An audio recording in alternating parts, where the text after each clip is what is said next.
So if you remember last year when the guy parachuted from the very high altitude, he was the one working on the capsule and the breathing and the system to get that guy safely down. Because now you're talking about hypobarics, and we're at hyperbarics. So this is basically the bib. This will go on the patient's face with a mask hood. And what the tender does is basically the patient's here. He'll get information from the recorder and the operator who are outside and the supervisor, which are the other three positions. And the recorder will tell the tender inside when to put the mask on and when to take it off. The treatments are 20 minutes of oxygen and then 5 minutes of air break in order to allow the patient's lungs to rest from potential oxygen toxicity. Yeah. And then you have communications We have all over. communications, then we have a sound-powered phone. Yeah. What's this? It's a sound-powered phone. It's not operated by... I see. 2 tin cans Like on a 2 string. cans, yeah. Okay. So we have one here, So back one up. outside, and one in the lock. Fantastic. So now, are there other chambers in LA or anything? What's the next closest chamber? There's one at UCLA that's not as big as this, but fairly good size. And then there's a lot of what we call monoplace chambers in hospitals because hyperbaric oxygen therapy is the umbrella under which we will not operate, but under the umbrella in which we are placed because we are giving oxygen therapy under pressure.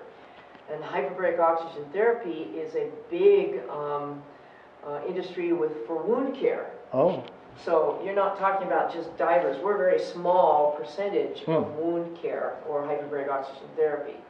So many hospitals have what are called monoplace chambers, which are a single acrylic tube. And those people have diabetic ulcers, that's wounds that won't heal, compression sores or bed sores, wounds that won't heal. Now, could those be used for decompression They could sickness? be, but they're not have really more restrictions because you're pressurizing that whole chamber with oxygen. So you have time frame. And you might not have a tender and all the equipment. Right, you don't have a tender and you have a lot more limited time frames because now you're dealing with 100% oxygen pressurization. So you can't have them down for 5 So not 6 really hours. ideal for diving so If much. you had to, it's better than nothing because you can get hyperoxygen, and that's one of the things that's going to help the nitrogen load be reduced, and that's the part that's doing the damage. So that would be, if you have nothing else, you should do it, all right? You just don't go, oh, well, I'll wait another day or two, and now you've got symptoms developing that may not be reversible. You need to get treated as soon as possible. What's the closest actual dedicated diving chamber to this one, would you say? There really aren't any except up in Pacific Grove. Really? Most of the rest are hospital-based or university-based. There's 2 in San Diego, 1 at UCLA. Long Beach Avenue? I think there's one monoplaces. So a lot of hospitals have monoplaces. But then what they would do would be to treat you for an hour and a half or whatever, ascend to the surface, and maybe another 8 to 12 or 24 hours later you get treated again. So they're looking at the symptoms, but because they're treated with oxygen, then they have to really watch pulmonary or central nervous system toxicity. Yeah, But that's the so this is really necessary alternative. This is really the main dedicated diving decompression chamber in Southern California. Southern California, yeah. Yeah. Yeah, because even at UCLA, because I volunteered there for a while, and they have scheduled patients that come in. And they may treat 6, 7 people at one time at 45 feet. Oh, it's pretty big then. Yeah. It has benches on it. But the thing is, they will treat all those people for a certain period of time, where here, our minimum treatment is almost 4 hours, 4.5 hours. Yeah. So they don't have it in their schedule, which is for profit, to, okay, we're going to go up and down with all these other patients, and we have this dive accident. So, if you strictly want dive actually care, we're here whether it's 4.5 hours or 14 hours. They're not going to like pull those people out of there in the middle of their treatment or something. They're going to either ride the treatment out, or you're going to lock the other person in to do the treatment. But that's logistically a lot of issues. Then you got to get the people that are through with their treatment out. They do have a lock. Yeah. Theirs is more like an L, and there's a lock between them. But their main focus is patient care, not dive accidents. And because we can have a treatment, like I said, from 4.5 hours to 14 hours. This is all we do. This is what we're gonna worry about this patient and their treatment for, dive accidents rather than for wound care or something else. And we're here 24/7, whereas if it's after hours with most of these other chambers, you have to call them and find out whether they can even treat. Whether they can call in crew. Getting crew and get them to come back and set up. We're here. Yeah. Fantastic. Well, thanks for having me and everything. Sure. And if there's anything else you can think of, and I think you covered really just about everything. Stuff, though. Yeah. Well, I'll give you a link to the website, and you can check out what we're doing. And, well, we can show you the backside. Oh yeah. Okay. Sure. Too. This is basically the one position where it's the tender. It's the person that will stay with the patient and treat the patient and take care of their physical needs and stuff like that. And they're locked in here with the patient, so they're very limited what they can do. Watch your head. We have 4 crew on duty at all times. So it's just a matter of calling them in and getting them available. And we can have the chamber up and running in 20 minutes.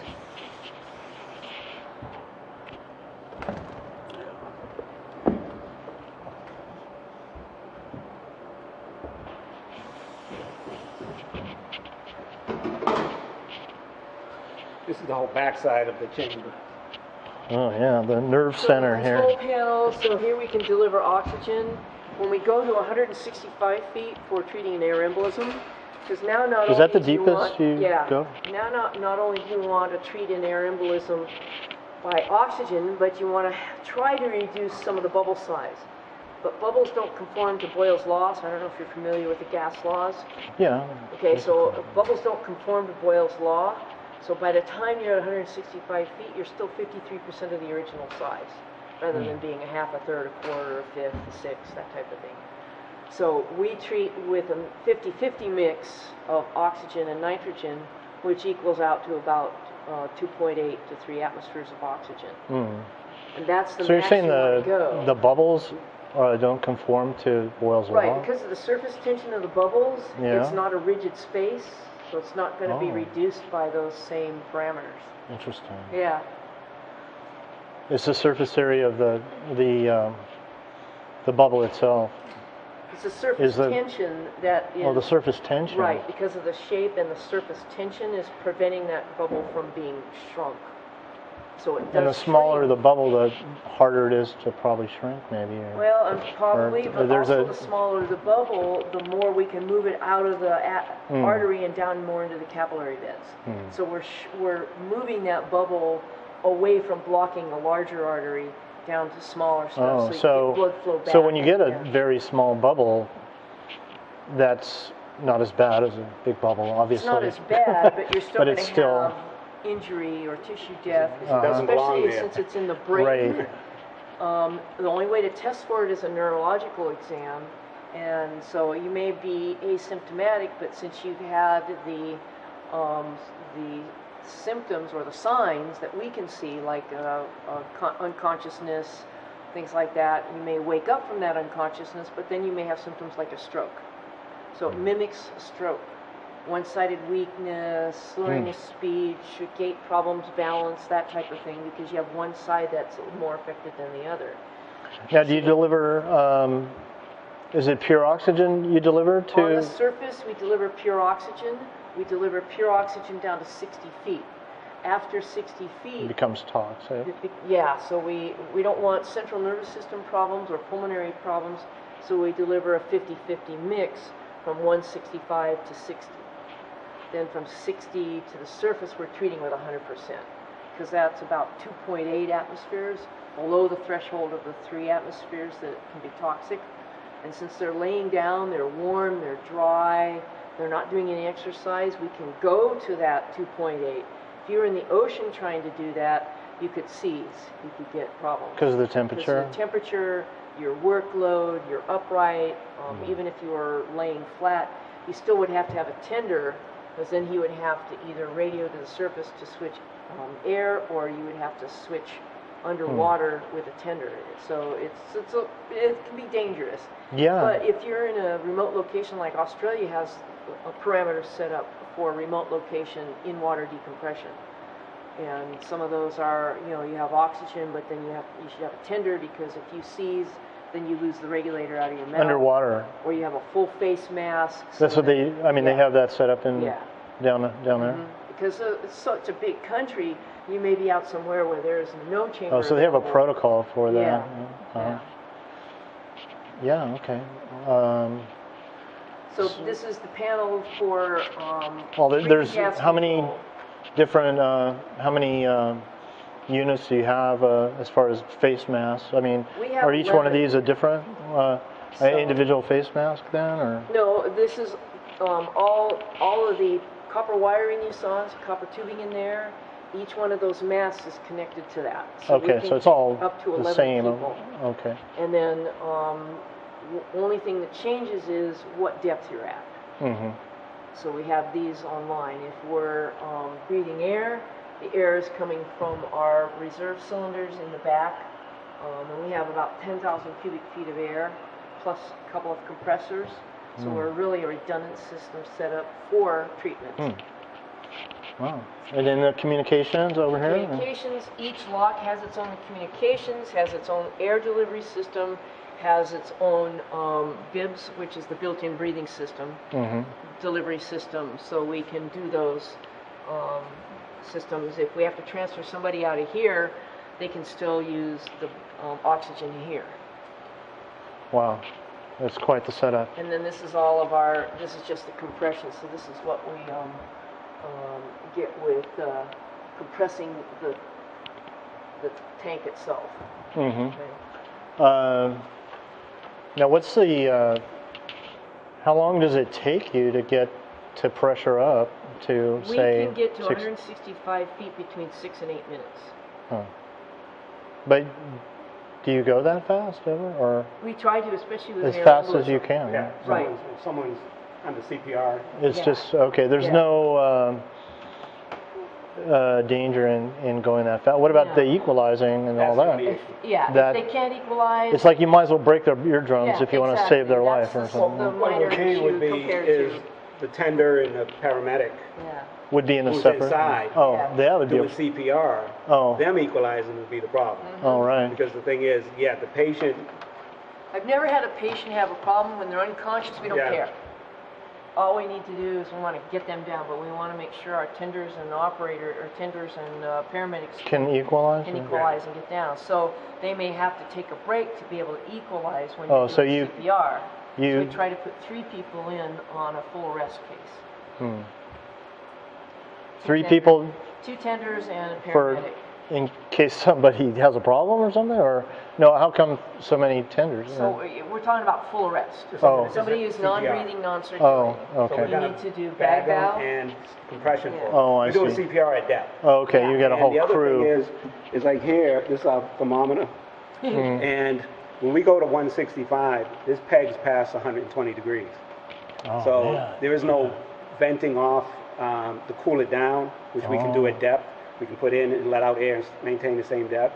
But when you're going down there, it gets. Oh, man, I didn't even think about that. In doing Yeah. CPR, you will Yeah. be dripping sweat. It's like being inside of a scuba cylinder or a bicycle tire when Oh, you're man. compressing Or it. it's like being in a sauna and doing CPR. Doing Oh, CPR. man. I mean, it gets hot in there, even if you're just standing there going down.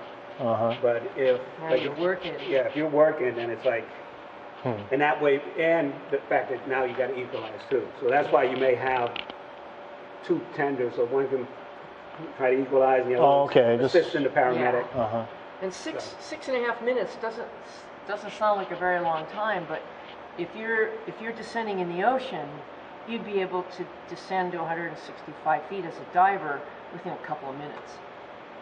Yeah, So we're compressing a huge I have real volume trouble. there. You know, I get, Yeah. you know, I have to equalize constantly. You know, and it's, I mean, it's real limiting to me. I mean, it's like, oh, I want to go down there. I'm like, I can't go down there that fast.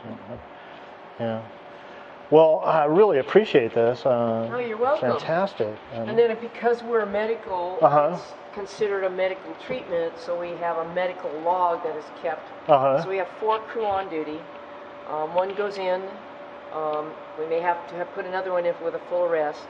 And then we have an operator who's operating these. And then we have a recorder who's doing nothing but timing and recording. Oh, and then you have the steps here, I see. Yeah. And so people go through a whole training course of a week long to get the idea of the physics and the physiology and the underwater and the whole shot. And then if they want to become crew, then they do an additional 2.5 days where you get the mechanical end of actually, you know, using the chamber. So is that a course through USC then? Yes, we run one once a year.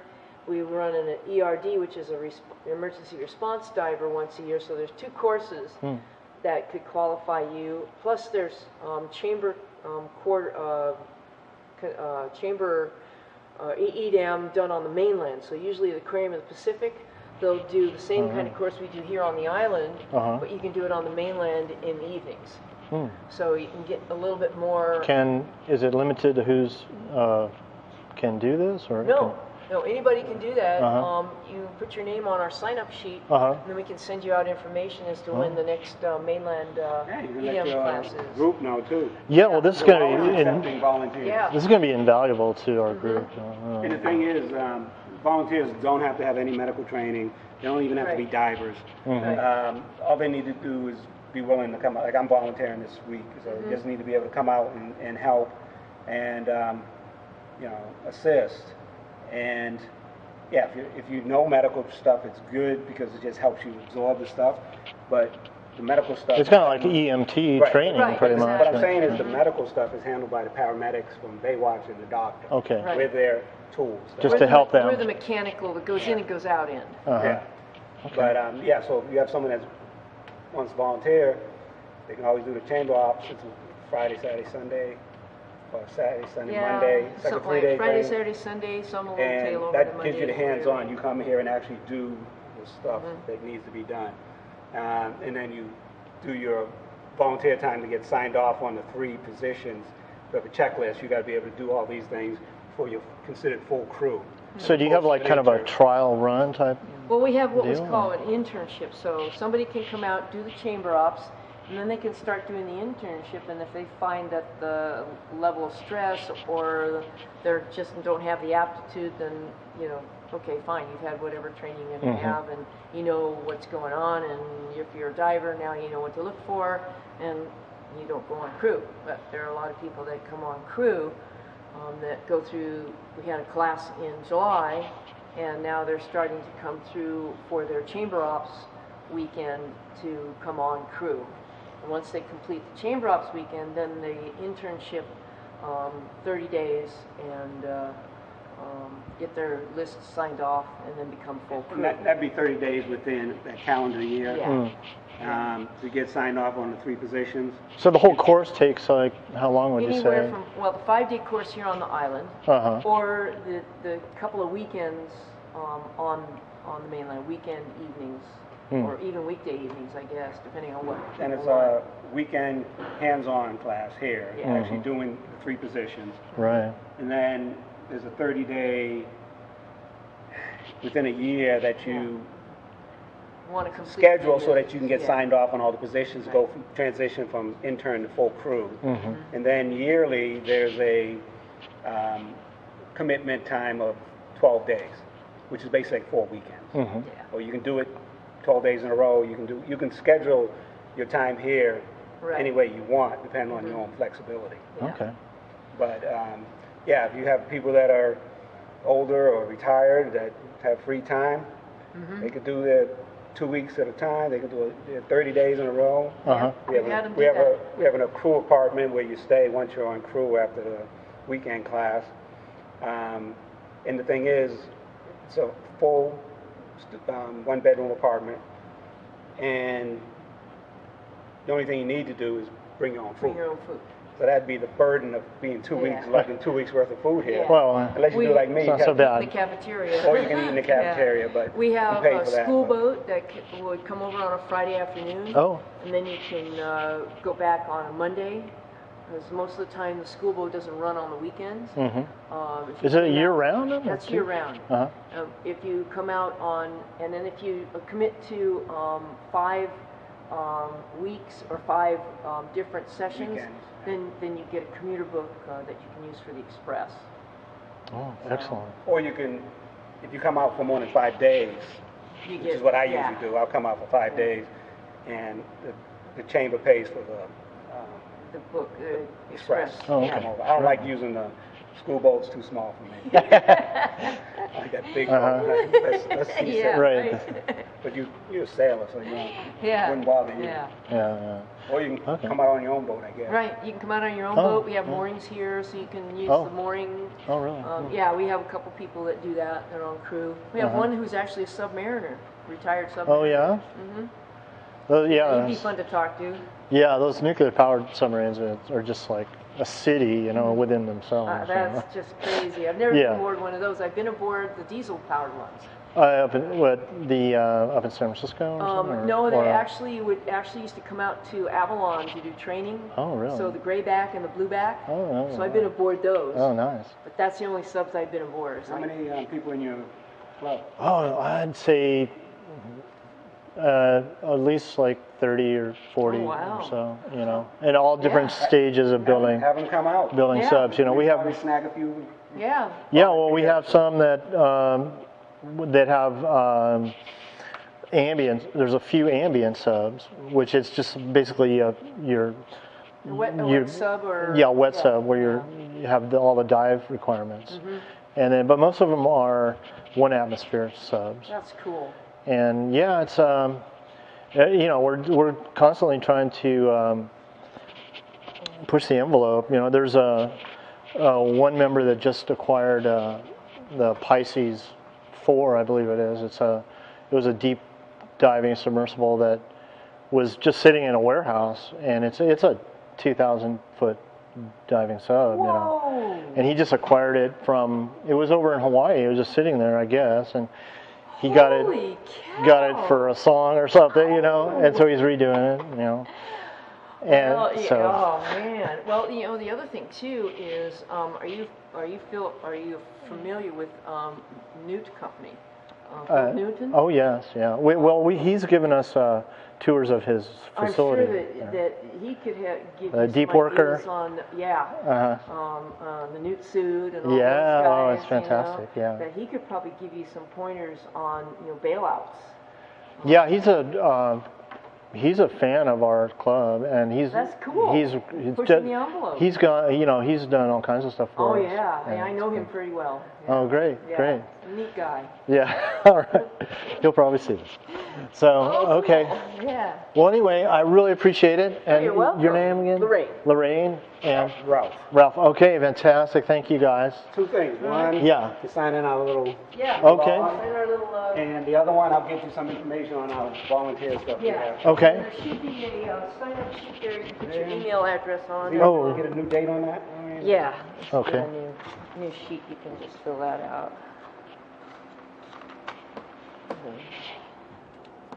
That's cool. That is cool. Yeah, Is that okay. something